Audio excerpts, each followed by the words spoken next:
Welcome back to the Double Leg. I'm one half of the show, Hey Jive Picks. The other half of the show, joining me in the parlay, we got a UFC 284 card to break down. A lot of answers will be available after the fights Saturday night. Who is the pound for pound number one fighter, Alexander Volkanovski or Islam Makhachev? How are we doing tonight? Good, man. There's some underrated fights on this card. I know we had the Kai Car France pulling out, and then you got Paulo Costa and Robert Whitaker. That was never even a fight, apparently. That one's not on the card. So, you look at the names on the card, and this is just a so-so pay-per-view, but I think we're in for some bangers. Yeah, and we have a great show lined up for you tonight. And don't go anywhere. Leave a like and a subscription down below. Leave a comment down below who you think is going to be number one pound for pound at the end of the night. And if you're new here, we have a double leg premium available for all members, and we run the exclusive show at the end of the week to give all the members our official bets and everything like that. You'll also get that in writing as well. That's the plug. We won't spend too much more time on that, but everything will be in the description down below at the Double Leg on all the medias. You can get our clips there. Without any further ado, let's get into it because we got a lot of fights to talk about and a lot to break down here. So starting with the main event. First of all, if you're new here, doesn't usually look like this, but we got some great graphics. Look at that. For the page, man. None of this Tapology shit anymore. We're going with the Double Leg official graphics. Odds courtesy of BetOpenly, the best fight odds out there.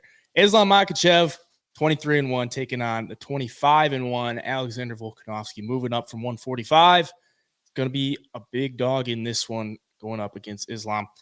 A lot of people will be big underdogs against Islam.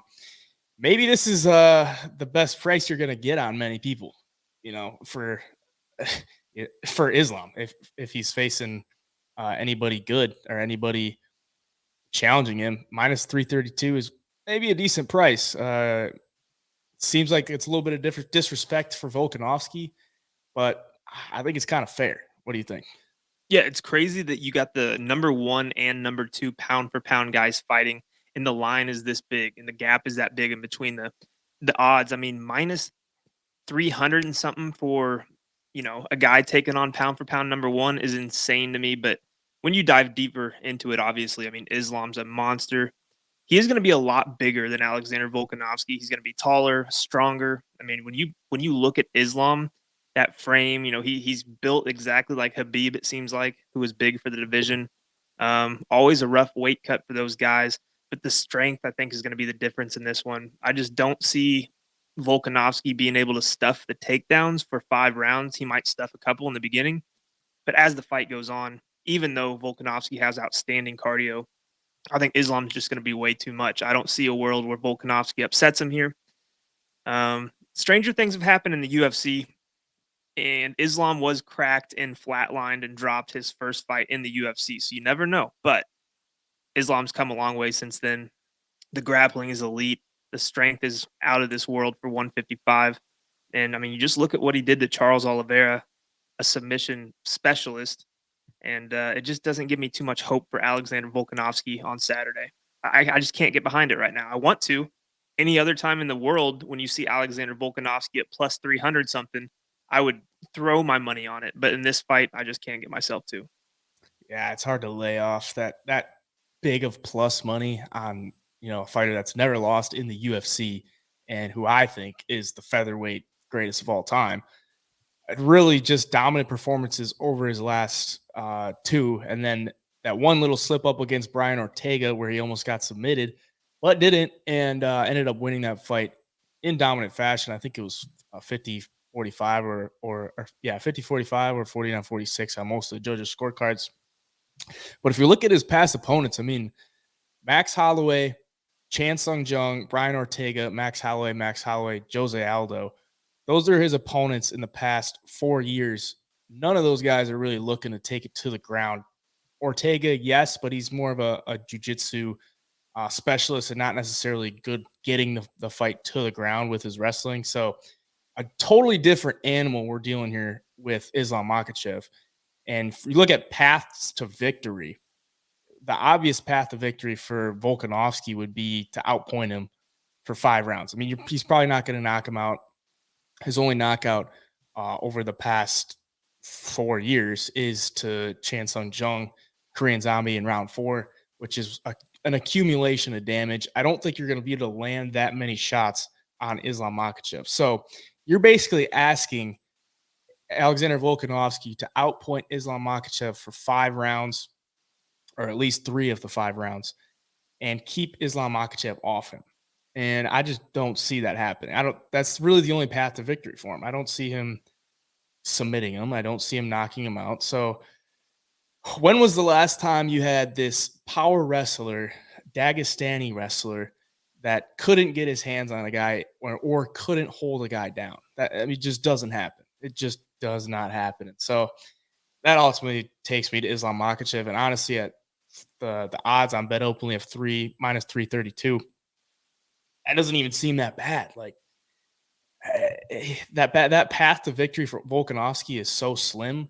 It almost feels like Makhachev should be a bigger favorite, which we could come back to this and I could be completely wrong. And Volkanovski just goes out there and shocks the world. But I wouldn't be upset if Volkanovski goes out there and shocks the world, because I like the parody and I'm a huge Volkanovski fan. I just don't see any way that he can win this fight.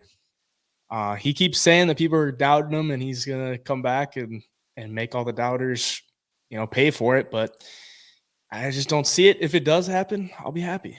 But I just think Islam gets him to the ground. He's going to smother him. He's going to be bigger. Volkanovski might be able to, get out, but how many times is he going to be able to get out? How many times is he going to be able to sweep from the bottom, get back to his feet? And when he's on the feet, he's always going to be thinking about that takedown. He's always going to be having that in his head. Like, I can't overextend myself here. I need to be sharp in every facet on the feet so it doesn't hit the ground. Whereas Islam, he can play with the feet and then go for the takedown. He's not necessarily looking to defend so much. He's not looking to be so defensive that he has to cut something off from his opponent. So that just favors him so much in this fight. As far as method of victory for Islam, I almost think by KO is I want to go by KO because it's probably going to be a lot juicier, like a ground and pound finish. But Volk is a squirmer, man. I mean, he's smaller guy, so he's probably going to be able to squirm around and move around. If Islam wants to get the finish, I think it's going to be by submission, which will probably be the chalkier bet. And just for the fact that he's going to have to smother him and keep him close, hold on to him tightly, and find the victory that way. I do think he gets it done inside the distance, though. The guy's just insane. Yeah. And I mean, I just keep going back to what he did to Charles Oliveira, a true, a 55er who has some of the best submission skills we've seen. And he submitted him no problem. There wasn't even really a fight from Charles once he got on top.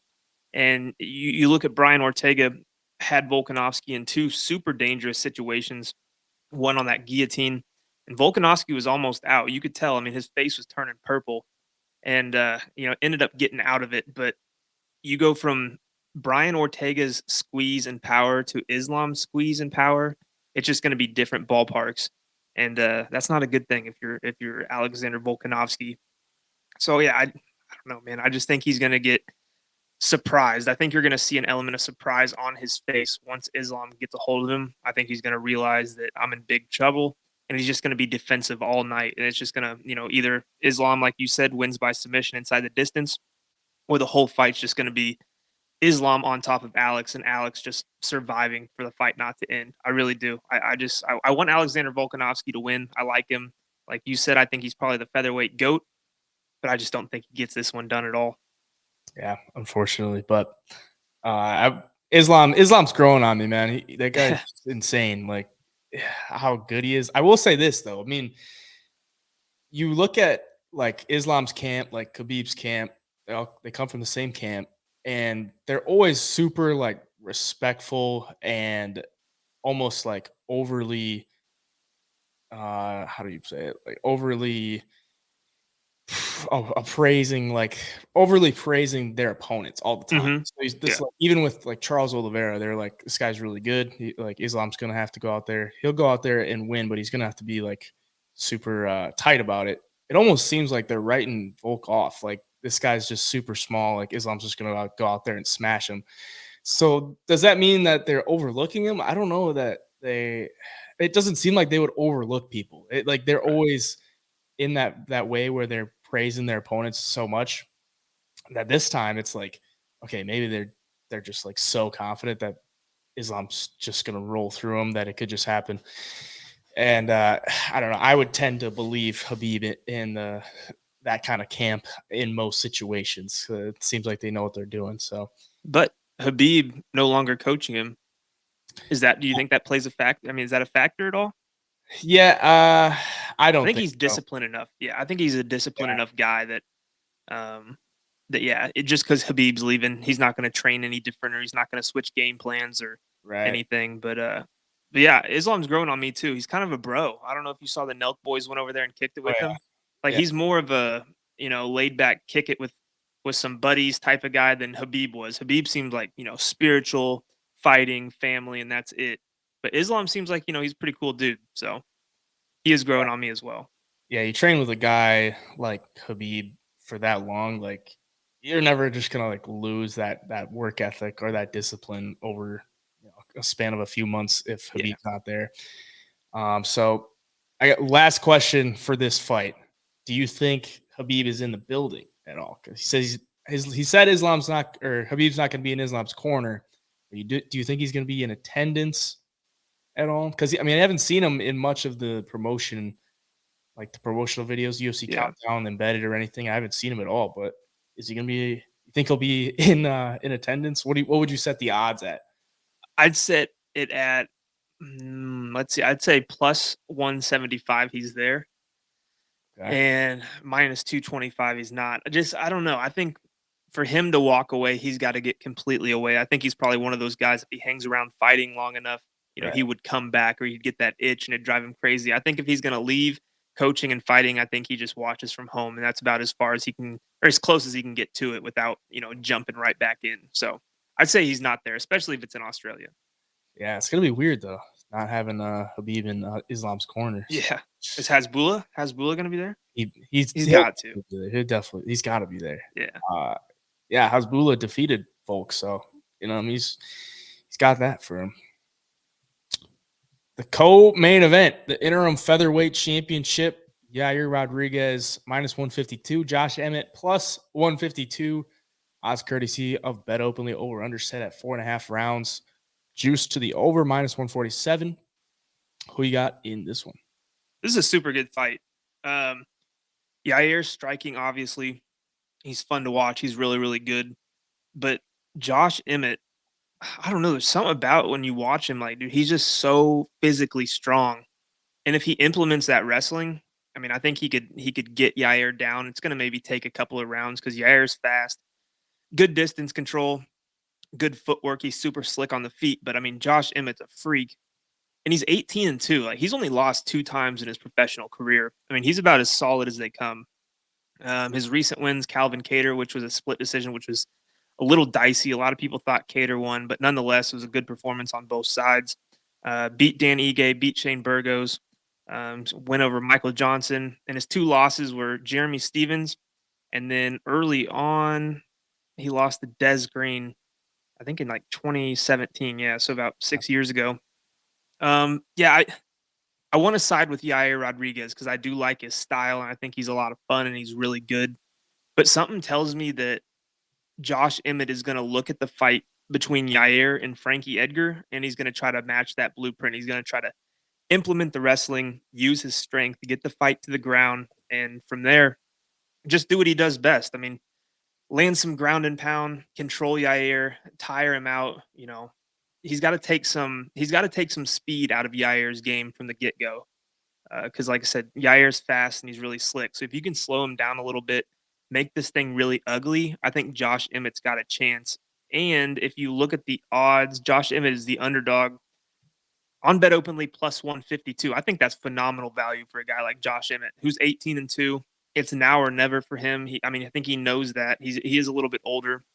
Not that he's old, but I mean, at this point in his career, if he is 37 years old and you take a loss to Yair Rodrigues, I mean, there's not much time left to go make a title run again. So Right. now or never for Josh Emmett. I am going to back him for my pick here. I do think it's a close fight, but I think he can grind out the victory against Yair. Yeah, and Josh Emmett in the UFC is 6-1 as an underdog. So that's pretty hard to ignore. Yeah. Especially if he's going into this at plus 152. I mean, not just even we were talking before. I think this fight should be closer to a pick 'em. But man, like for Yair Rodrigues, kind of sucks that he had to deal with that with Ryan Ortega getting injured and not really getting to put a stamp on his, his shot to get to the title, and kind of fell into it with that win. But he had a decently close fight with Max Holloway. Definitely lost, but showed that he could hang with Max Holloway somewhat on the feet, who is one of the best strikers in the division in the UFC. So this guy's got insanely good striking, lots of kicks, lots of volume, mixes it up with the elbows, the knees, anything. He throws everything at you. Really a full mixed martial artist on the feet. As far as on the ground, um, he will look for some takedowns if they're there. If he gets to the ground, he's not necessarily the best off his back or necessarily the greatest on the ground. He obviously wants to keep this on the feet. For Josh Emmett, obviously has the wrestling in his back pocket. He's got power, man. He has. I put it on my TikTok. He's had knockdowns in 7 of his last 8 fights. His only fight that he didn't was his last one against Calvin Kattar, who we all know is durable as they come. So Josh Emmett himself is fairly durable, but he takes a lot of damage. Both guys get hit a lot. I mean, if we look at the stats, Yair Rodrigues lands 4.67 significant strikes per minute, absorbs 4.12. So almost a 1-to-1 there. Josh Emmett 4.28 landed and absorbs 4.29. So a little in the negative of a 1-to-1 there. So Josh Emmett is pretty low volume. I wouldn't say he's going to pepper you with the shots like Yair will. It's pretty much a battle of power and volume in this one for Josh Emmett, which ultimately I think what got him the win against Calvin Kattar. Just landed more damaging shots. That's what the judges went with. But he took a beating in that one. I mean, I watched that fight over yesterday, and some of the shots he took from Calvin Kattar, I was like, dang, I don't know how he's still standing up. One of the spinning back elbow, like right to the nose. Like, wow, this guy, he can take one. His face was swelled up, bloodied up, pretty nasty stuff. He's rocking the beard now, though. So maybe there's some more power in that beard or something. But he looks like he's in great shape. At the dog price, it's really hard to ignore. And I'm gonna back him for my pick as well. But it's looking like it's probably gonna make the card, or at least Josh Emmett by knockout might be pretty juicy. I mean, Yair Rodrigues is pretty durable. So maybe you get a juicy price on that. Haven't seen any lines out for that yet, but something to look at for sure. I'll take Josh Emmett for the pick, though. You got anything else on this? No, not really. Other than they both have 6 knockout wins apiece. Yair has 3 submission wins. Josh Emmett has 2 submission wins. Yair has been knocked out twice and submitted twice. And Josh Emmett's only loss by finish was to Jeremy Stevens back in 2017. So that's a whole nother Jeremy Stevens. That's the Jeremy Stevens calling out Conor McGregor era, where he was really, flatlining dudes. So I don't know, man. It is a tough one. It's tough to call this fight because they're 2 really good fighters who each, have a path to victory. And man, I'm just looking too now at Josh Emmett 5'6" and Yair 5'11". If it stays on the feet, that reach and that though the reach is pretty even, but that size difference in Yair's ability to fight from the outside could be a problem for Josh and the speed. So yeah, I really think Josh Emmett can win this fight, but he's got to implement the grappling and just use that strength and try to grind it out. So, and he can land his shots of his own, but like you touched on, I don't like that he absorbs more significant strikes than he lands too. That kind of makes me a little bit nervous. But through the week, we'll see where the money comes in. We'll see if that line gets a little bit closer to even. Might not be a bad idea to sprinkle something on Josh Emmett while the odds are plus 150 on BetOpenly.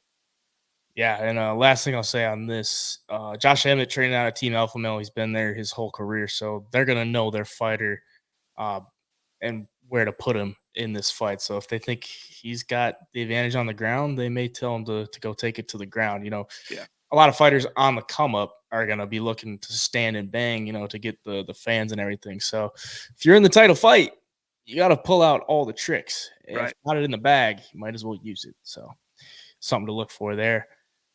The Coco main event, welterweight bout between Jack Della, Maddalena, and Randy Brown. Plus 220 or plus 288 for Randy Brown.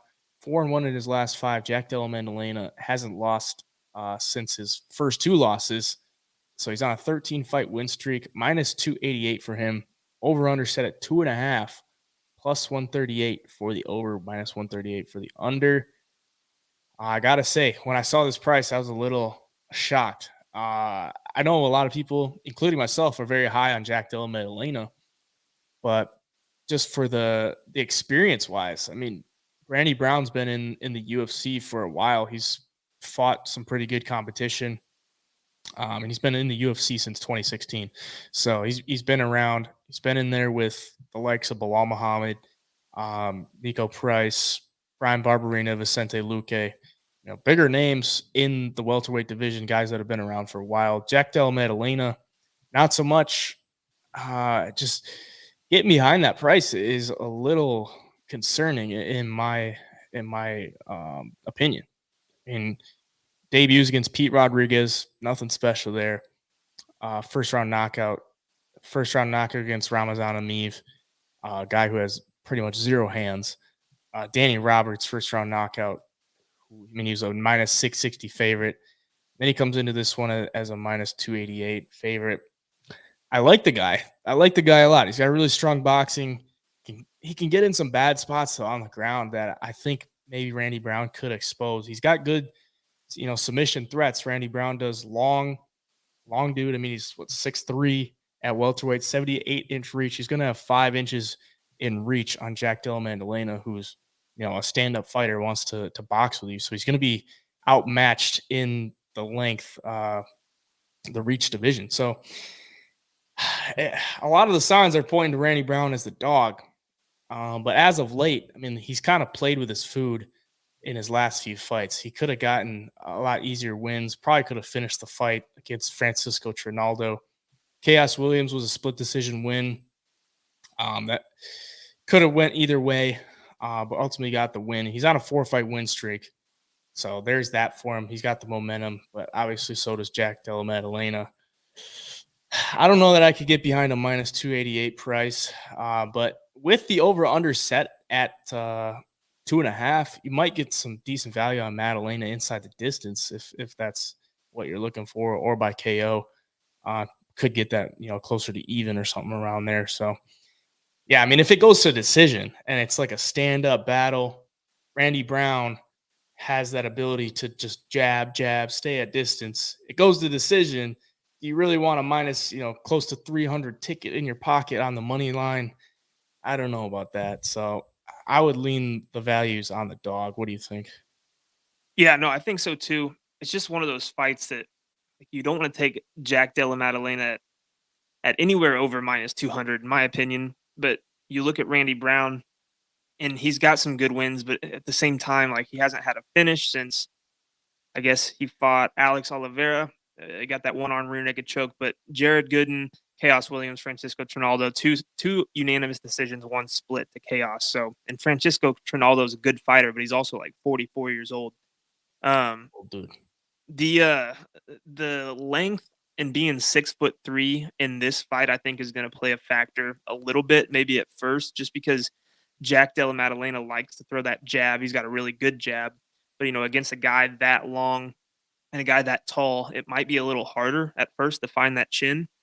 So yeah, Jack's got such power, and we've seen him knock out guy after knockout guys, and I don't think he's been past the second round since his very first pro fight, where he lost via knockout in like the third round or something like that.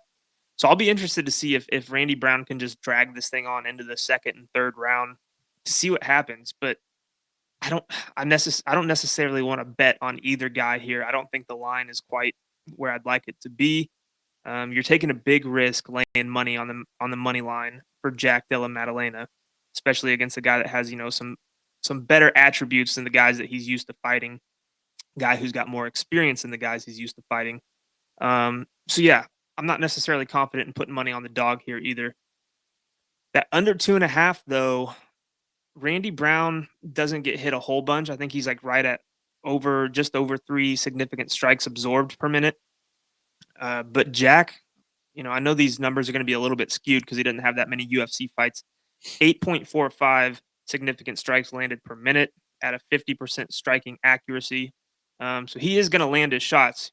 I guess we'll see how long it takes him to figure out the height and that reach disadvantage. But both guys can strike a little bit. Jack's got a lot of power.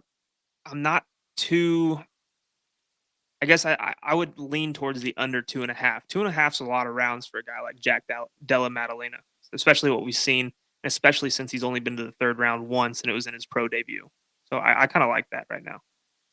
Yeah, and his only fight that's gone the distance was his fight on Contender Series against Angelosa, who's that's true. That is damn durable. So there's that. He is fighting in his home region. If I don't know what they call him in Australia, but Perth, if that's a city, county, I don't know. But he's from Perth, and it's in Perth, so he's fighting out of his home region. So I don't know. Maybe could get to him. Could get to him. Younger guy. He's 26. So yeah, it could get to him. You never know how someone's going to react fighting in their home state, home region. One thing I will just say on that one, I will be looking to see what Randy Brown by submission is. That price on that, because it could be pretty juicy. I think he's got those long limbs. He could snatch something up.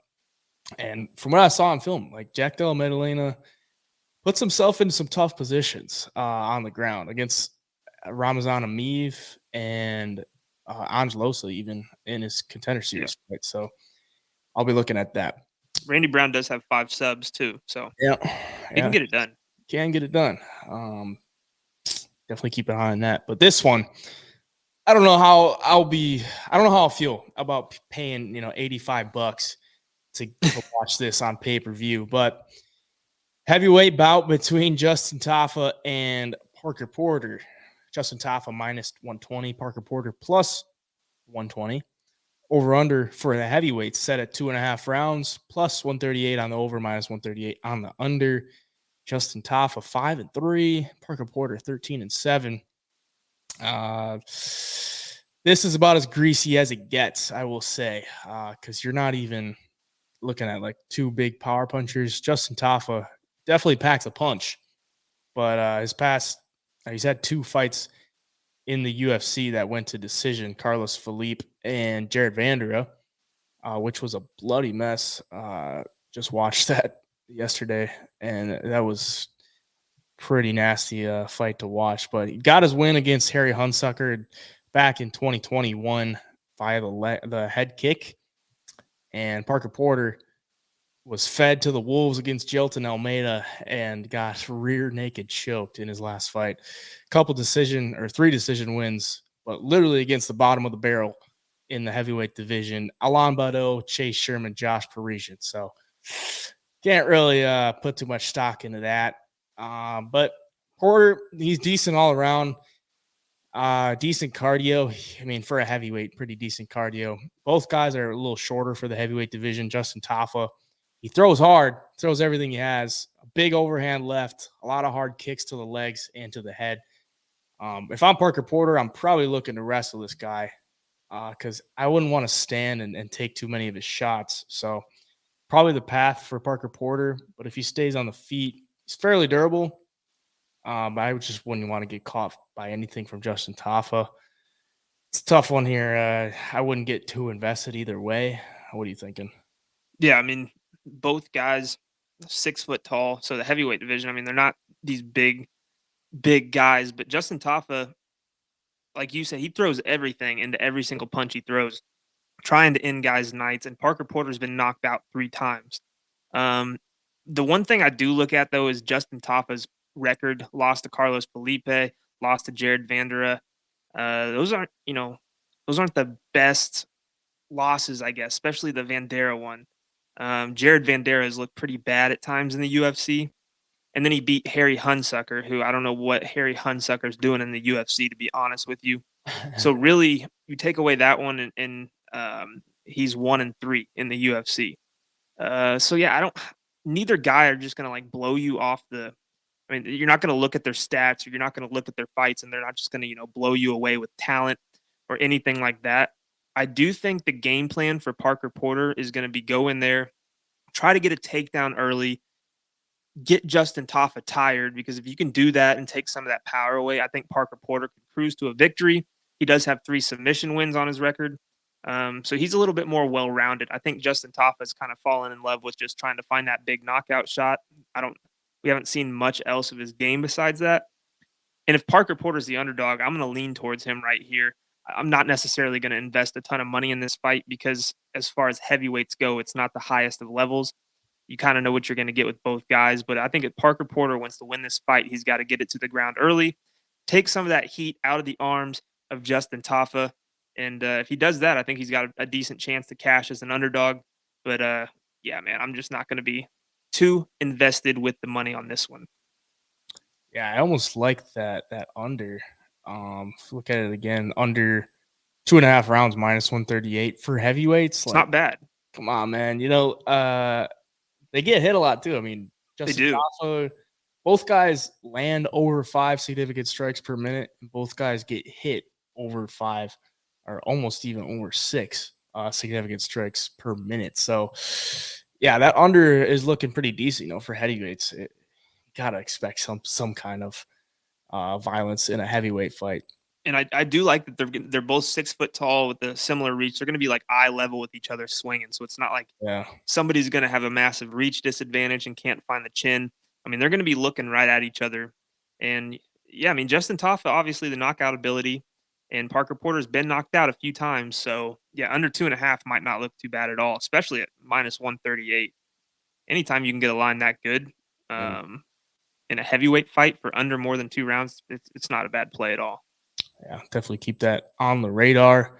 We'll keep it moving into the light heavyweight bout between Jimmy Crute sitting at minus 190, Alonzo Menifield plus 190. Odds courtesy of BetOpenly. Over under set at 1.5 rounds, plus 124 for the over, minus 124 for the under. What are you thinking on this one? It's kind of tough. Like Jimmy Crute against Anthony Smith, dude. It'd be hard for me to bet on Jimmy Crute after seeing his leg mangled the way it was against Anthony Smith. I mean, dude, he stepped on it funny in between rounds, and you could tell there was just like no feeling or nerves in it. It looked like it just collapsed his knee. So those kind of injuries kind of scare me going forward, especially guys that are thick like that and are going to put a lot of weight on those legs to explode off and try to hit the other one. I'm not confident enough in Jimmy Crute at minus 190 against a guy who does hit hard like Menifield. But the downfall on Alonzo Menifield is that he's not the most technical. He's almost like a brawler, and if he catches you, he catches you. If not, if you can stay away from his big punches, he's not that hard of a guy to beat. Let's see what he's in his last fight. Misha Serkinov, Askar Mazarov win, and the William Knight was the loss he had by decision. But I keep going back to Jimmy Crute and that leg injury, man. It just makes me nervous putting money on a big favorite like that after seeing your legs so mangled. I don't necessarily like the style of Alonzo Menifield either. I do like the under in this fight, though. It's 1.5 rounds. I think that's accurate. Both guys can hit. Both guys are powerful. Both guys are a little bit wild, and if one punch connects from either guy, it could be all she wrote. Don't think I'm going to play a money line here, but I probably will watch that under 1.5 as the week goes on. Yeah, I mean, Jimmy Crute hasn't been to a second round since 2018. Right. So, Yeah, definitely something to keep an eye on there. But for Jimmy Crute, I mean, he had that leg injury as a minus 240 favorite against Anthony Smith, comes back against Jamal Hill as a minus 175 favorite and gets knocked out in 48 seconds. Before that, though, I mean, a first round knockout against Modestas Bukauskas, who we'll talk about later. Mihal Olashechek, first round knockout there, and then a loss to Misha Serkinov, Peruvian necktie. The guy has he's got pretty good ground game, which I think he could use as a path to victory here against Menifield if he can land the takedowns. But it's kind of a big ask because Alonzo Menifield is, a tank. The guy is jacked, strong dude, and he's looked good as of late. I mean, first round knockout against Serkinov, first round knockout against Mozarov, which was on the ground, elbows from the crucifix position. So looks like he's kind of fixed up the ground game a little bit. Always easier when you're on top. But if you're going against Jimmy Crute, I mean, he's shown that he can get hit on the feet. And obviously you're not going to pull the Jamal Hill out there like that against Jimmy Crute. But yeah, if you're Menifield, you definitely want to keep this fight on the feet. He can get clipped himself, though. That's the thing. He's been clipped before against OSP and in another recent fight against William Knight. Actually, he got clipped and dropped, but was able to battle back from that. Did get the decision loss, but Jimmy Crute's all action, good wrestling, good subs. It's gonna come after you. I do like that under now that you talk about it. I haven't really looked too much into over unders, more so just the fighters, but that under is looking pretty good. The only thing that scares me is if Menifield kind of controls him up against the cage or something right. like that. He's shown that before that he'll do that and just kind of imposes strength against you. So that's the only thing that scares me about that right now. But overall, as far as the prices go, I mean, I don't know how you can lay close to minus 200 on Jimmy Crute at this point. Seems like all the values on Menifield. Maybe you look for Jimmy Crute by sub. He's got good submission threats. Could see that as a path to victory there if he gets it to the ground. I just don't think he wants to, stand and bang with Menifield, especially coming off that KO loss. He's been off for a while. Since that Jamal Hill loss. So wonder what he's been up to. But yeah, just get the fight to the ground if you're Jimmy Crute. If Right. you're Alonzo Menifield, keep everything you can to keep it standing, or at least get your own takedown, and just don't even mess around as far as grappling exchanges go. So Yeah, I think if you're Alonzo, you just got to corner him, get him up against the cage, and just start ripping body shots. Come upstairs and just put some pressure on him. But even if it does go to the ground, I don't think Alonzo's ever been submitted. So that's yeah. Does he have neck is the question. yeah, Thick dude. So yeah, there's that. exactly. Yeah, But should be interesting.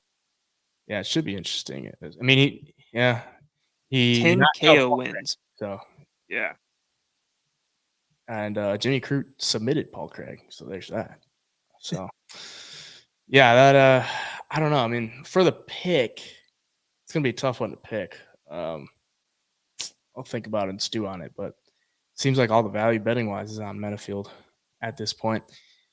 Another light heavyweight bout, Tyson Pedro sitting at minus 220.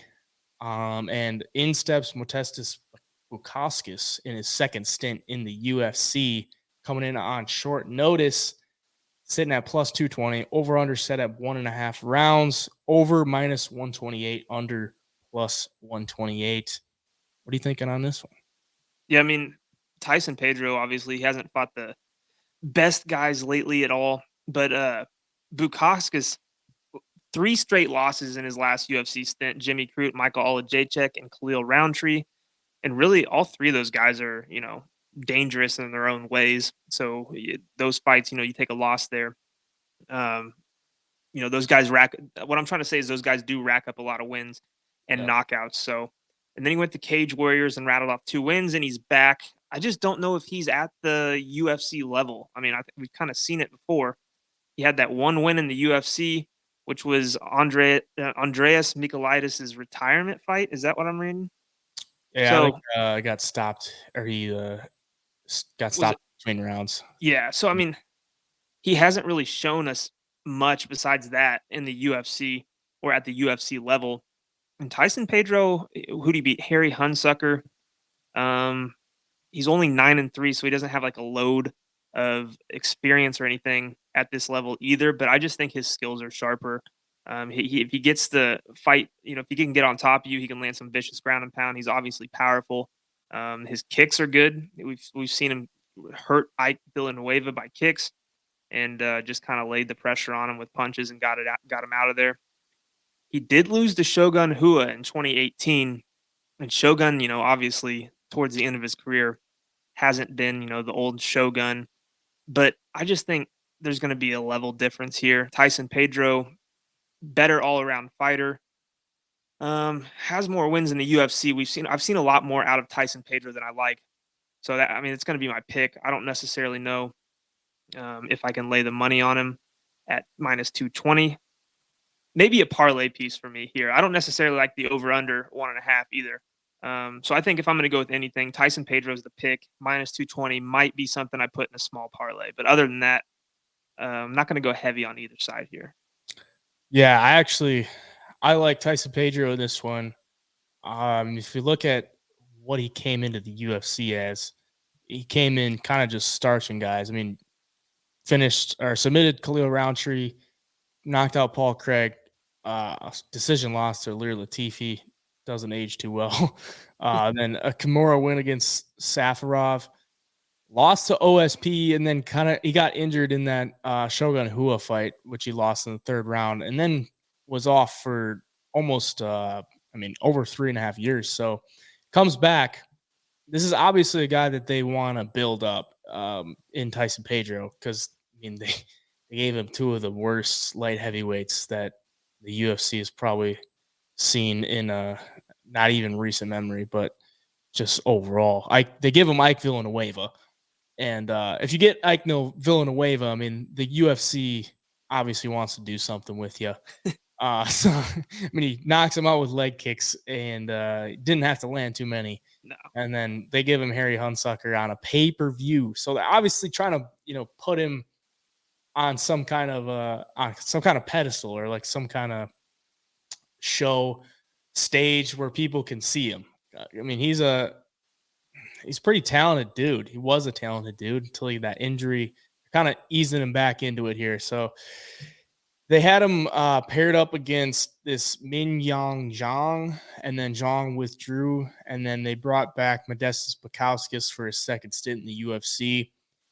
As you said, I mean, the guys he lost to in the UFC, nothing to hang your head about, but I mean, he lost to him pretty. He had split decision loss to Michal Olashechek.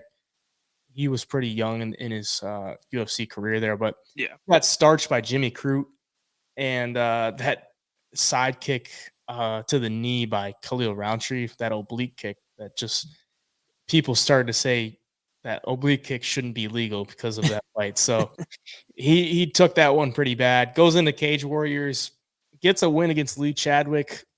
Nothing really to ride home about there. I mean, Lee Chadwick is 28-17 in his pro career.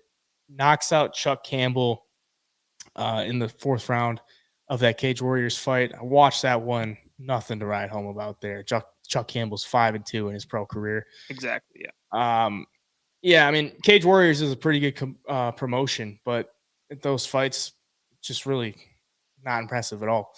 Yeah. It just seems like they needed a guy to fill in here. Yeah, and the more you say that, the more you say that, it kind of makes me think too. He's in his home country. They've built him up with fights in the past. Maybe they're doing it again, try to get him a win. I think Tyson Pedro has a lot of marketability, especially from his country. So yeah, maybe they are just bringing in this guy for his second stint in the UFC to take this loss, make Tyson Pedro look really, really good. So yeah, the more I think on it, Tyson Pedro might be the play here. Maybe the UFC is just trying to build him up one more time. I don't know. Or maybe I'm just good at talking.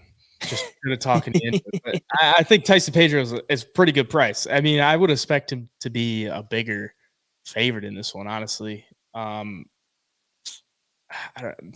odds makers have kind of like respected Bukauskas somewhat. I mean, he was a favorite against Khalil Roundtree.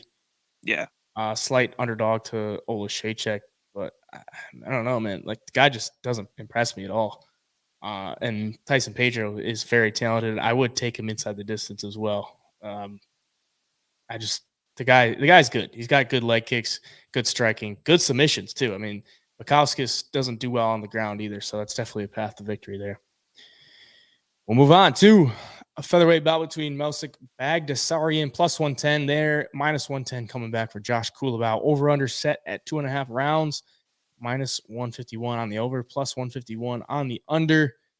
Who you like in this one? Hold on, my computer froze. I'm trying to get back to this page real quick. Oh, you're good. Josh Culibao, southpaw, but he kind of switches. He's got pretty good boxing, coming off a few wins here against Songwoo Choi, split decision win. I thought he won for sure, honestly, but Shaylin Nerdembeke decision win. His only loss in the UFC was his debut to Jalen Turner. Can't be too upset about that. Had a draw against Charles Jourdain.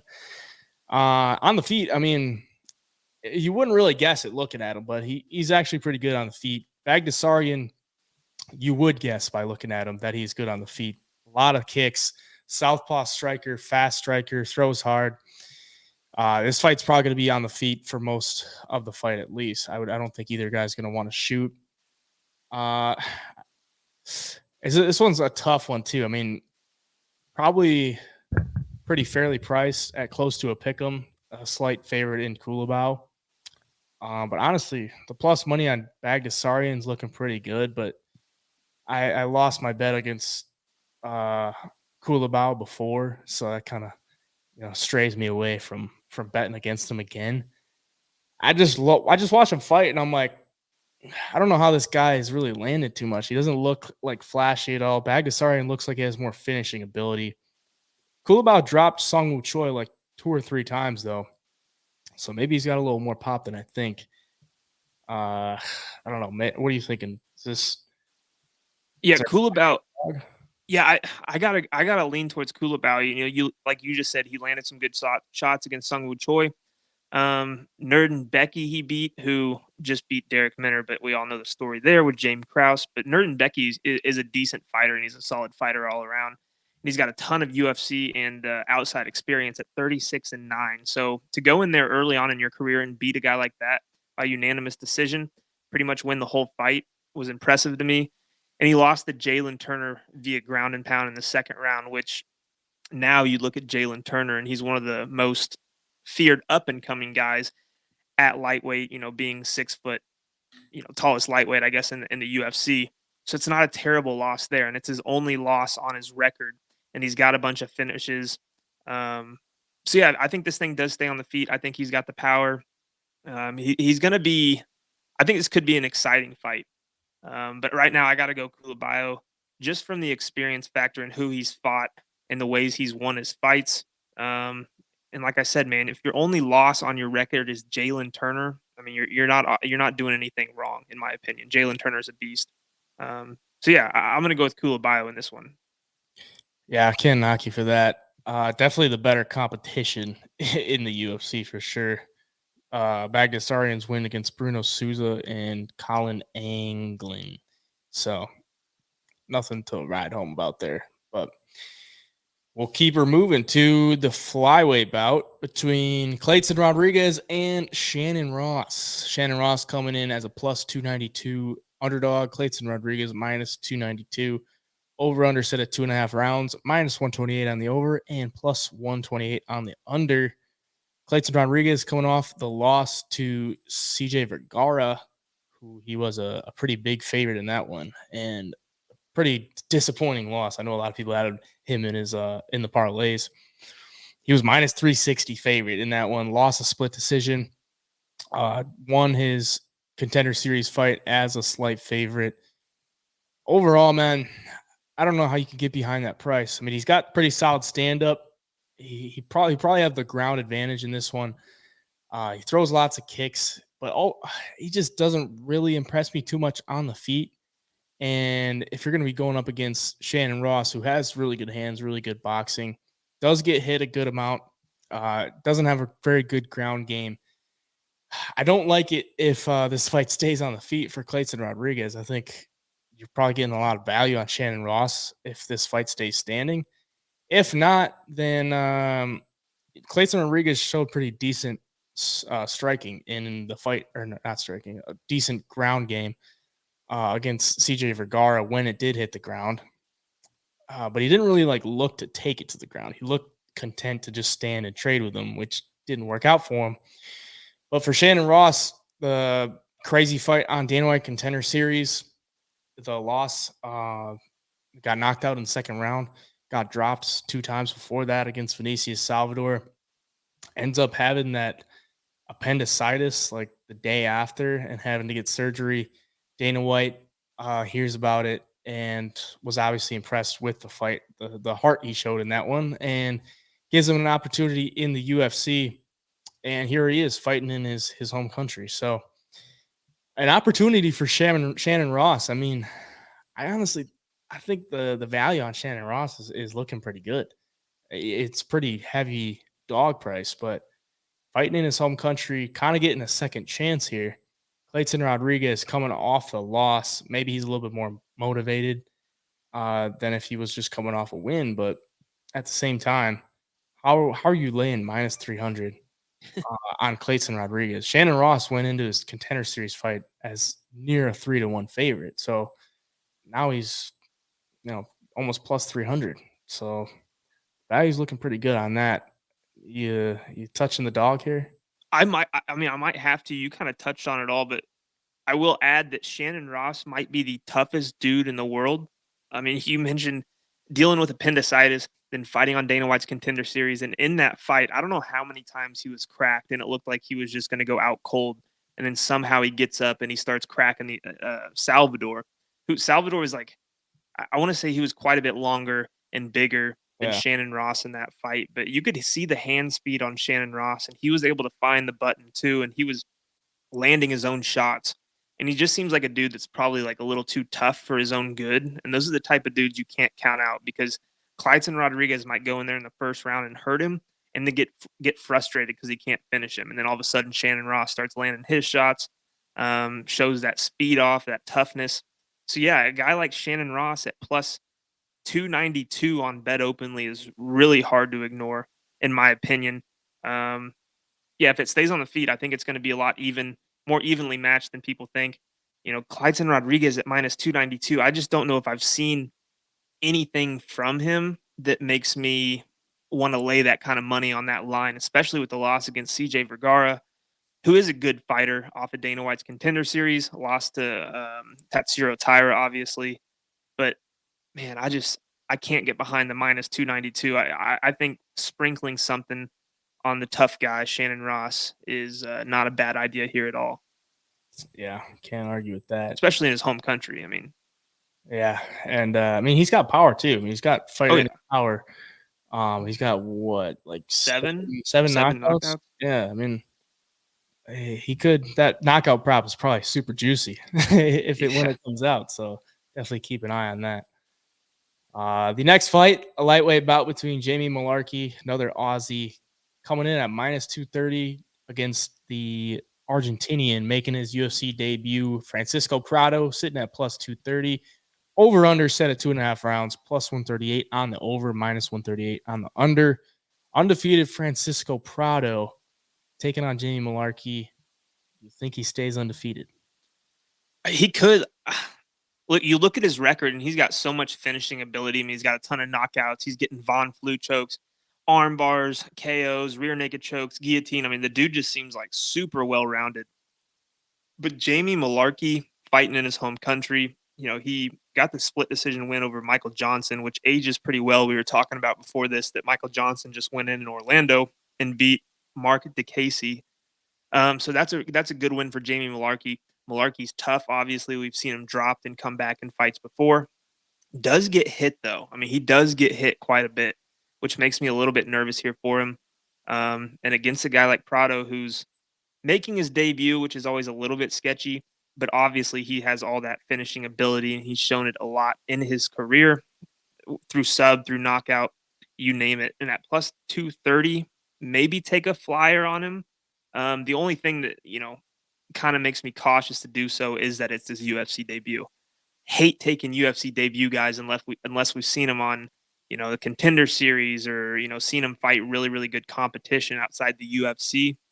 But he's going to be going in there against a vet and Jamie Mullarkey, a guy who's super tough. So it's interesting, but with that finishing ability, plus 230, maybe worth a sprinkle. I'm going to wait as the week goes on, but I think Jamie Mullarkey's got to be the pick. But I'm not going to be surprised if you see a big upset here. Yeah, I'm kind of on the same page. Jamie Mullarkey's probably the page. Should definitely win this fight. Yeah. But I mean, coming off the win as a minus 230 favorite against Michael Johnson, split decision, lost to Jalen Turner. Yeah, we touched on it before. You can't be too upset about that. A couple wins as slight dogs against Devontae Smith and Kama Worthy. I mean, he's 3-3 in the UFC. I think he wins the fight, but I just don't know that I would get behind that price, because you don't know how good this Prado kid is, Yep. and the level of competition he's fighting down in Argentina is probably not the best. He is getting a ton of finishes. He's never been to a judge's scorecard, so he has all finishes. The play that I think I'll probably be making is the under 2.5 rounds. So like minus 128 or minus 138 or 138. Yep. minus 138. So yeah, I mean, that's a pretty good price for a guy that's never been to a judge's scorecard. Jamie Mullarkey's only been to the judge's scorecard like 3 times, I think.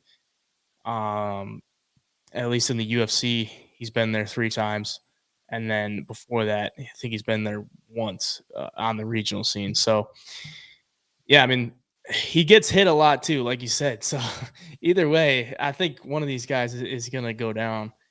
Mullarkey leaves some openings on the feet. He fights off the jab a lot, but Michael Johnson touched him up.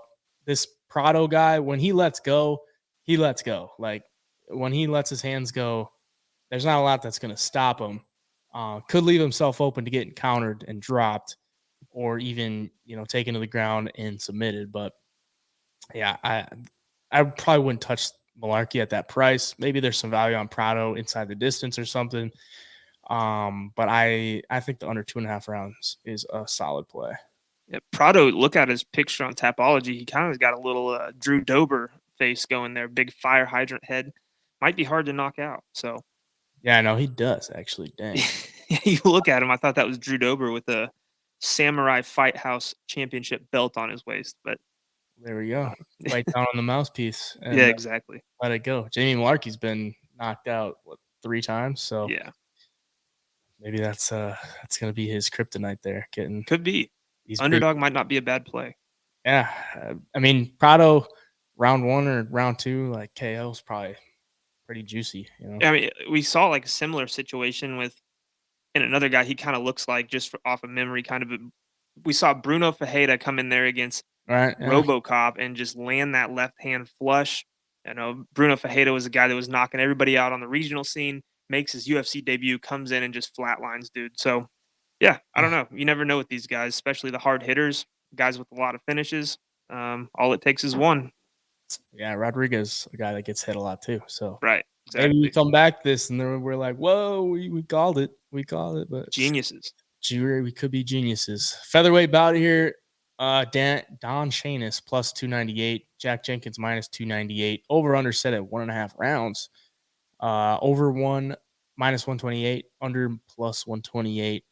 Jack Jenkins, the protege out of Australia. Don Shainis made his UFC debut against Sadiq Youssef. That's a tough ask, but lasted 30 seconds with him and got guillotine choke. So not a great debut there for him, but just kind of had to step in and fill a void there.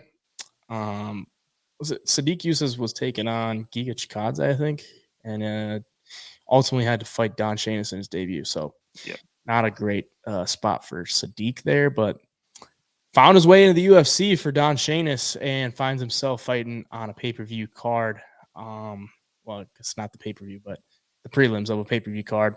Jack Jenkins made his Dana White Contender Series debut on this past season. Got a really good win against Freddie Emiliano Linares. Pretty much dominated the fight. He was a big favorite in that one, but dominated him on the ground, really sent him in a pool of blood with a lot of elbows from the top. Gets the finish with 30 seconds left, literally 30 seconds left. I think it was Mark Smith stepped in. Probably didn't need to step in at that point. Probably could have stepped in a lot earlier. With 30 seconds left, he probably just let the guy go out, but steps in either way, and Jack Jenkins gets the win inside the distance. I think he gets it done in this one as well. The only thing I would say is Don Shainis is a pretty decent wrestler, but he's not very good from the bottom. So, I mean, if Don Shainis can land the takedowns and stay on top, Jack Jenkins might have some troubles. But if he gets Don Shainis to the bottom, I think he's just going to have his way with him. And on the feet, I think he's a lot better on the feet than Don Shainis. So I like Jack Jenkins this week. Maybe a little pricey considering it's his debut. Maybe a parlay piece. We'll think about it. But that over-under set at 1.5 would assume that one of these guys gets it done inside the distance. It's probably going to be pretty chalky if you're taking Jack Jenkins inside the distance or something like that. You're probably not going to get too big of a jump in price. So I don't know, maybe just a parlay piece. What do you think? Yeah, no, there's a couple things that worry me on each side. I probably worry more on the Don Shainis side. He gets into the UFC being a last-minute replacement against Sadiq Yusuf. Obviously, that thing ends pretty quick via guillotine, and now, if they're going to give you Jack Jenkins now. Now, if you can't beat the UFC newcomer, that's 2 losses in a row. You're probably going to get cut, right? Especially after you just kind of filled in for the first fight. This might be like, hey, out of respect, we'll give you one more chance against this up-and-coming guy, Jack Jenkins. But Jenkins, on the other hand, I hope he doesn't get too cocky and too, confident that he gets upset or, gets caught off guard, because you can tell he's got a lot of, confidence in the way he fights, and he's, talking during fights and stuff like that. So I hope he doesn't get humbled and doesn't take this dude seriously. But I do like some skills I've seen from Jack Jenkins. It seems like every clip you pull up of him online, he's ending a fight via leg kicks. I mean, those leg kicks are nasty. Yeah. He lands them heavy.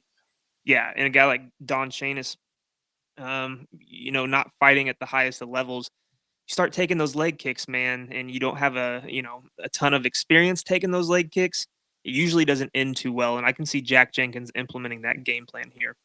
So yeah, overall, Jack Jenkins definitely the pick. 3-1 nearly is a little dicey for a UFC debuter. However, he should get it done, and should get it done fairly easy. And like you said, man, inside the distance, I think I would, if I had to lay some chalk on it right now, it's Jack Jenkins inside the distance would be my play. But we're going to wait as the week goes on. Yep. A lot of people are really high on Jack Jenkins, especially the guys in his camp are saying this guy's could be a future champ and everything. So high expectations there. We'll see if he lives up to it. Big expectations for this fight. Strawweight bout between Loma and Lookboonmee, sitting at -245, taking on Elise Reed +245. Over under set at 2.5 rounds. The over chalked up to -289 and the under +289. Are you touching the under in this one? I'm not going to touch the under, but I think Loma Lookboonmee. It's hard to, I don't even know how she pronounces it. I'm going to say Loma. Loma might be the perfect parlay piece for this card, honestly. I think she's better than Elise Reed in basically every area of mixed martial arts. She's got good Muay Thai. She's strong too. She's kind of, short and stout. She's got some power and some strength. And Elise Reed is tough, and she's got a good record. But I think wherever this fight goes, Loma is just going to be better. She's going to be stronger. I think that's going to play huge into her advantage in this fight. I don't see Elise Reed getting this one done whatsoever. Elise Reed sometimes lacks a little bit of volume. She doesn't let her hands go at times, and Loma will. And Loma will get you up against the fence, and she'll do some work. And if it goes to the ground, Loma is strong, and she's good there as well. So yeah, I don't want to lay the price here on Loma at, let's see, what was she, minus 245. I wouldn't take that money line in women's MMA, but that parlay piece is looking pretty nice in my opinion. I do like her for that. Yeah, I'd have to agree with you. I don't think there's any way that Elise Reed outpoints Lookboonmee for 3 rounds. No. She's just got much better Muay Thai. I mean, she's got really good Muay Thai in general, and really the only fighters that she struggled against have like taken her down. Lupita Godinez, Angela Hill, and she kind of has fixed that up in her past couple fights, her ground game at least, and she doesn't have to worry about that at all against Elise Reed. Like Elise Reed's Right. not going to take you down. Yep. It's probably going to be a stand-up battle for 15 minutes. Honestly, might be a sneaky play to take Lookboonmee by KO or something because, as you said, I mean, she's got pretty good power, and I mean the fighters that she's fought have been pretty durable. Angela Hill, Jinyu Fry, Sam Hughes, a 125er. Lupita Godinez, Denise Gomes. I mean, those women are fairly durable for the strawweight division. You don't get a lot of finishes in the strawweight division, but those kicks that Lookboonmee throws, like if she lands one of those to Elise Reed's head, I could see her going down. And Elise Reed has been finished before, mostly from the ground and pound, Sajar Eubanks and Sam Hughes. But overall, I mean, yeah, I just got to go with Lookboonmee. Faster, stronger, just overall better striker. But I mean, if Elise Reed comes out there and beats her for 2 out of the 3 rounds, then there's that, and there's another greasy women's fight. So it always scares me to take chalky favorites in a women's MMA fight, but I feel pretty good about Loma Lookboonmee this week, and we'll see if she hits the cards for me. Next fight, Shane Young versus Blake Bilder. Featherweight bout. Blake Bilder sitting at plus 125, minus 125 for Shane Young. Over under set at 2.5 rounds, minus 119 and for the over and plus 119 for the under. Blake Bilder undefeated, but 32 years old, only has 8 professional fights. Making his UFC debut, had the submission win on Dana White's Contender Series. I mean, I'm not really impressed with either fighter after watching, the tape study on them and assessing their capabilities.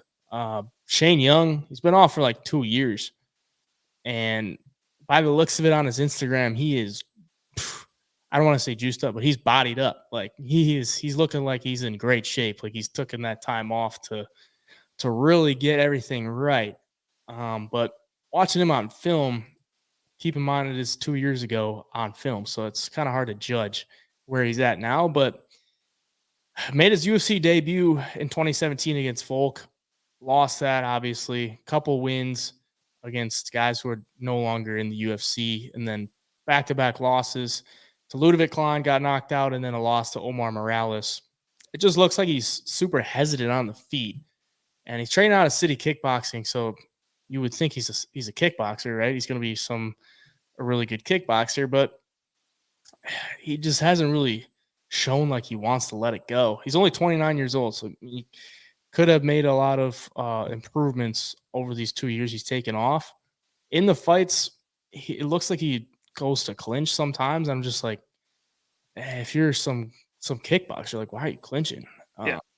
It's just very odd. But Blake Bilder hasn't really shown much on the feet. So if this fight stays standing, I would take Shane Young all day, based that he's a kickboxer, but he just hasn't really shown much that he wants to just let go. So it's just tough to judge, especially with the layoff.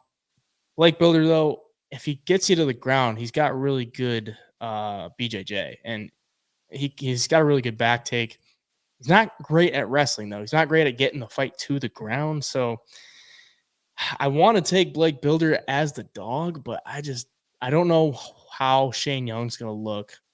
And I don't know that Blake Bilder is going to be able to get it to the ground if that's how he wants to. If it stays on the feet, I don't necessarily trust him to get it done.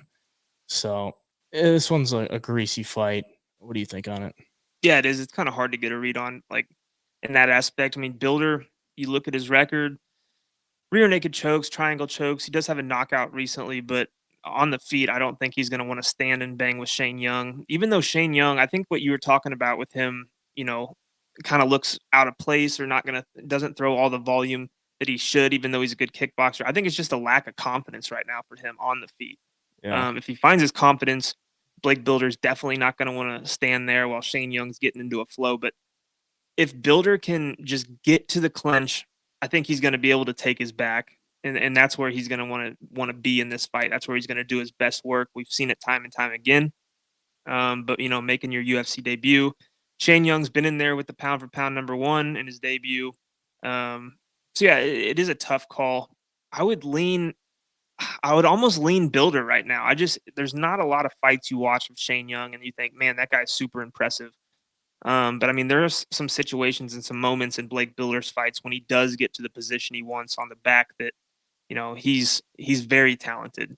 So yeah, I'm actually going to lean Bilder in this fight, and I like him getting him at plus money, even though he's making his debut. I do think he has more to offer, and I think the UFC would rather him win at this point. And as a slight underdog, I think that's going to be my lean here. Can't blame you for that. Move on to the last fight. Featherweight, or the first fight of the night. The featherweight bout between Zubaira Tukhugov and debuting Elvis Brenner, sitting at plus 480 to Tukhugov, minus 480. Over under set at 2.5 rounds. Over minus 138. Under plus 138. Tukhugov coming in as a big favorite. What do you think? Are you giving the dog a chance? He's got a lot of submission wins. He does. I don't know. I love guys that are underdogs and who have a ton of finishes on their record, and especially by he gets them by submission. He's got obviously a great ground game, and that's his specialty. But Tukhugov on the feet is going to be solid. He did lose to Hakeem Dawodu, who is as solid as they come as well. But I just think he's got the experience in this fight. A guy in Brenner who's making his UFC debut, coming off of fights that aren't or don't at least seem like the highest of level. He's obviously got the jiu-jitsu threat, and that's going to be a problem if this thing goes to the ground and he gets in the position he wants. But I do think he's going to be a little bit outclassed here. Zubaira will be. I mean, he just beat Ricardo Hamas by decision in his last fight. I do think, as an overall well-rounded fighter, Zubaira is gonna have the edge here. I just think Brenner is going to be over his head in this one, making his debut. Yeah, I just don't see him getting it done. I don't see him getting in the position he wants to even find a submission in this one. I think Zubaira is solid enough to keep this thing on the feet, pick him apart, and possibly find a finish here. Yeah, I don't think it's gonna go well for Brenner if he keeps this fight on the feet. Training how to shoot the box, it's very clear that this guy wants it on the ground, and he just really doesn't show much on the feet. He's got 3 decision losses, and I watched one of those. Just doesn't offer much on the feet. I mean, he throws some front kicks, just looks very hesitant on the feet. If he gets it to the ground, he's not like a strong wrestler, grappler type. He's more of a finesse, like off his back type stuff. Get a sweep, get a better position, beat you to a spot on the ground. And Tukhugov, he'll mix in his wrestling here and there, but I mean he's throws hard. He's got pretty heavy hands, flat-footed striker, sits down on a lot of his shots. So I don't see a path that Brenner gets it done unless he can find something on the ground. But I wouldn't make a bet on a Russian to get submitted. Let's just say that. Right. I just wouldn't take it. So yeah, I like Tukhugov in this one, probably inside the distance. Yeah.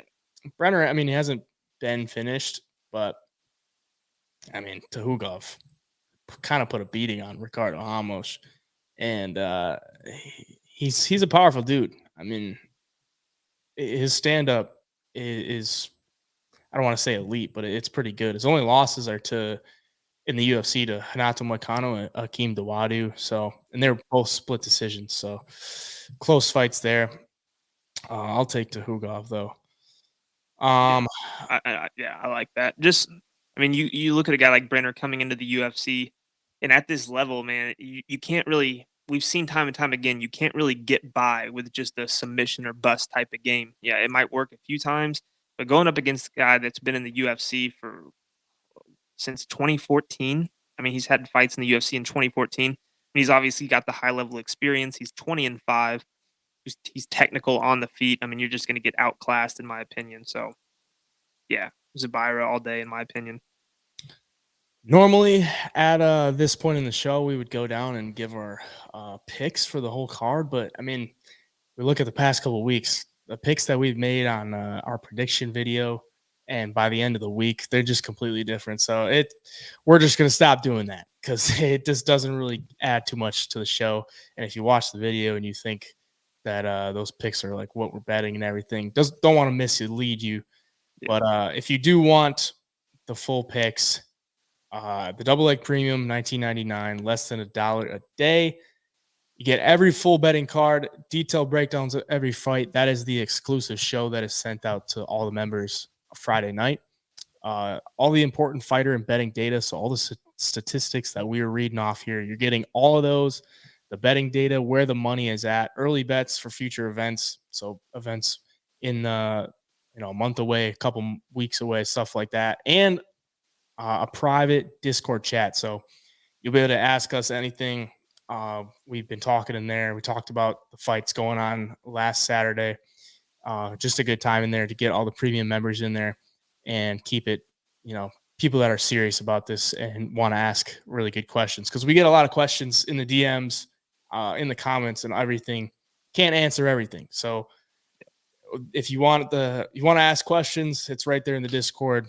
We're usually pretty good about getting back to you guys. So lastly, we got the free Facebook group, and the pot is up to $60. So if you can make a plus 500 play, and for UFC 284, if you're in the Facebook group, comment on the post, and if you get that plus 500 play, you win the pot, the whole pot, and it just keeps growing. So you could DM us to get in there. Everything will be in the description down below. Thank you for watching. This has been a really good show. We're at almost an hour and 20 minutes, but giving you all the sauce that you need to know for UFC 284. At the Double Leg on all the social medias. You can follow us there at HeyJiPicks on the medias. For me, where can they find you? TikTok at The Parlay, Instagram, The Parlay_media, Twitter and YouTube, The Parlay MMA. All right, fellas. Next time you see us, there will be a new pound for pound, or maybe not. There'll either be a new pound for pound or a new lightweight champion. So something new to look forward to. Till then, the Double Leg, we out.